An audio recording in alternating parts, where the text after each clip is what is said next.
Well, Good Friday, first and foremost, is a commemoration. It's a commemoration of that event that changed our destiny, so to say. It commemorates the death of Jesus Christ, whereby through his death, man who had been separated from God is now reunited to God. So it's, for us, a day of joy, though it's a day we remember that he had to suffer for our sake, but it's a day of joy because it's essentially changed our human destiny. Because people who are on the other side of the divide say, well, hey, shouldn't it be Bad Friday? Because this is when the suffering started. Yeah. Actually, the term Good Friday is actually from the obsolete use of good in the sense of holy. It's like Holy Thursday, Holy Friday, so it's now being called Good Friday. So it's holy day in the sense that it was the day he actually died, something that had been predicted long ago, being fulfilled on that particular day. We commend your dedication to the faith and how this helps humanity. In the light of all the conflict that has happened in the country, given the unrest in the northeastern region, given the insecurity in other parts of the country, what sort of message do you think the church should be sending to Nigerians?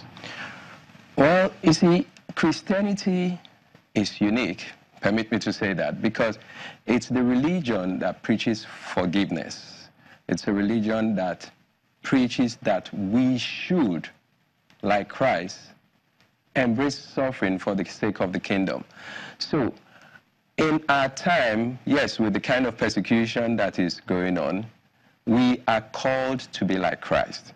Now, in the Old Testament, in the prophecy of Isaiah, there are 4 passages between Isaiah 42 to Isaiah 53 that speaks of the suffering servants. He embraced suffering for the sake of the nation. And this is what we too, because we believe in the resurrection, which is what happened with Christ after Good Friday, that we should embrace this for the sake of the kingdom, and we should also be men and women of love. That becomes very difficult, of course, in the face of suffering and persecution.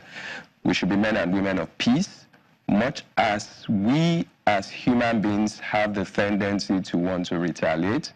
We are not called to be aggressors. Yes, we have the right to defend ourselves, but we are not called to be aggressors. We are called to work for peace, like Christ who came and worked for peace.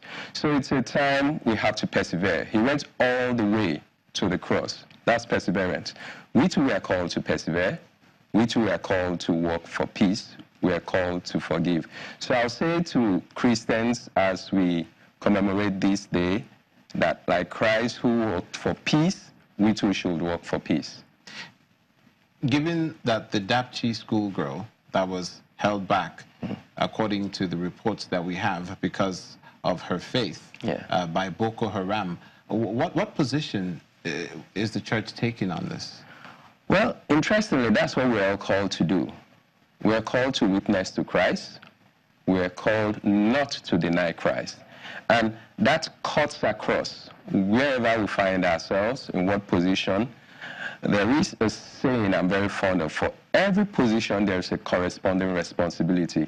So because we're Christians, something is expected of us, to witness to the faith. So whether you're a politician, whether you are a married man or a married woman or a student, can we say no to corruption?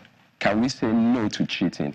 Even when it's going to be difficult, even when it's going to cause us some pain. So like that young girl who said, I will not deny Christ, we too are called to follow the footsteps of Christ, who went all the way.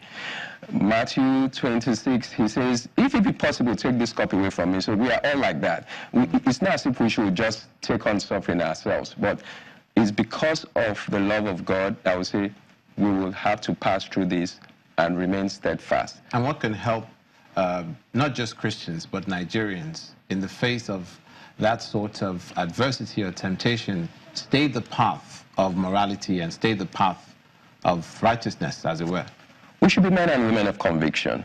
Then secondly, we should also pray persistently for the grace of God, because in the face, sorry to interrupt you, in the face of that that takes a lot of bravery. Yeah. That takes uncommon.